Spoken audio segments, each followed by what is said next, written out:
శుక్రవారం మహానేత వైఎస్ రాజశేఖర రెడ్డి జయంతి పురస్కరించుకుని గడప గడపకు వైఎస్ఆర్ అనే నినాదంతో రాష్ట్ర వ్యాప్తంగా కార్యక్రమాలు నిర్వహించబోతున్నామన్నారు పార్టీ అధికార ప్రతినిధి బొత్స సత్యనారాయణ.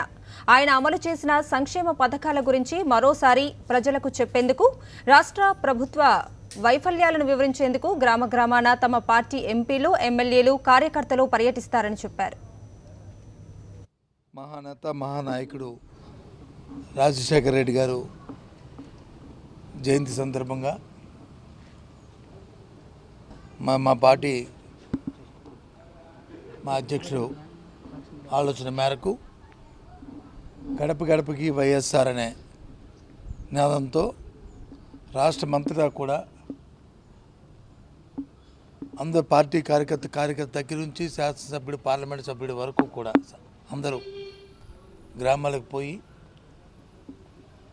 ఏదైతే మరి సంక్షేమానికి మారుపేరైన మరి మహానాయకుడు రాజశేఖర రెడ్డి గారు ఉన్నారో, ఆయన పరిపాలనలో ఏ విధంగా పరిపాలన జరిగిందో, ఎంత సంక్షేమాలు జరిగాయో రాష్ట్రంలో ఉన్న ప్రజలందరికీ కూడా తెలుసు. ఏ మారుమూల ప్రాంతం పోయినా, ఏ పేదవాడి తల గుండె చప్పుడు చూసుకున్నా ఆ మహానాయకుడిని తెలియనివారంటూ, తలుచిన వారంటూ ఎవరు లేరు.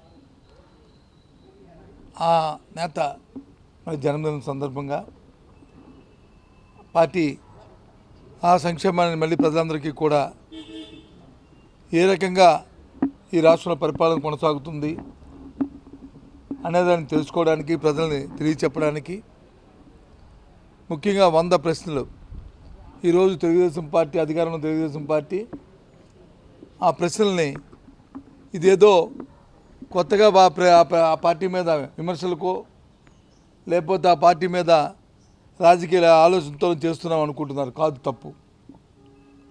ఏదైతే 2014 సంవత్సరంలో ఆ రోజు ఎన్నికలు జరుగుతున్నప్పుడు ఎన్నికల ప్రణాళికలో ఏ అంశాలనైతే అధికారంలో తెలుగుదేశం పార్టీ పెట్టిందో, అధికారం ఎన్నికలైన తర్వాత 5 సంతకాలు, ఈ అంశాలనైతే 5 సంతకాలు పెట్టి ప్రజలకు వచ్చి ఇది నెరవేరుస్తామని చెప్పిందో ఆ అంశాలనే ప్రజల ముందుకు తీసుకెళ్తున్నాం.